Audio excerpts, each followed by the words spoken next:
അസ്സലാമു അലൈക്കും വറഹ്മത്തുള്ളാ. ഇറാനും ഇസ്രയേലും തമ്മിലുള്ള 12 ദിവസത്തെ നീണ്ടുനിന്ന താൽക്കാലിക യുദ്ധം അവസാനിച്ചിരിക്കുകയാണ്. രണ്ടുപേരും വെടിനിർത്തൽ പ്രഖ്യാപിച്ചു. പക്ഷേ വളരെ സങ്കടകരമായ ഒരു കാര്യം, ഇസ്രയേലിൻ്റെ ചരിത്രത്തിൽ ഒരു വെടിനിർത്തലും അവർ കൃത്യമായിട്ട് പാലിച്ചിട്ടില്ല. ഗാസയിൽ നമ്മൾ കണ്ടതാണ്. ഹമാസുമായി വെടിനിർത്തൽ പ്രഖ്യാപിച്ച് കുറഞ്ഞ ദിവസത്തിനുള്ളിൽ തന്നെ അവർ പോരാട്ടം തുടരുകയാണ്. പോരാട്ടം എന്നുള്ള വാക്ക് പോലും അപ്രസക്തമാണ്. ക്രൂരമായ വംശഹത്യ തുടരുകയാണ്. അതേപോലെ ഇറാനുമായി താൽക്കാലികമായ വെടിനിർത്തൽ പ്രഖ്യാപിക്കുമ്പോഴും ലോക ചരിത്രത്തിൽ ഒരു നിലക്കും വിശ്വസിക്കാൻ കൊള്ളാത്ത രാജ്യമായി ഇസ്രായേൽ മാറുകയാണ്.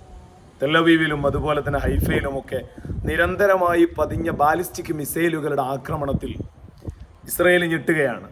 ഇതുവരെ ഇസ്രയേലിൻ്റെ ചരിത്രത്തിൽ ഇതുപോലൊരു തിരിച്ചടി നേരിടേണ്ടി വന്നിട്ടില്ല. ഇറാൻ എന്ന് പറയുന്ന രാജ്യം ആയത്തുല്ലാ ഖൊമൈനിയുടെ നേതൃത്വത്തിൽ ശക്തമായ പ്രതികരണം നടത്തിയിരിക്കുകയാണ്. അമേരിക്ക ആക്രമണം അയച്ചുവിട്ടപ്പോൾ തിരിച്ച് ഖത്തറിലേക്കും അമേരിക്കയുടെ താവളങ്ങളിലേക്ക് ഇറാൻ ആക്രമണം നടത്തി.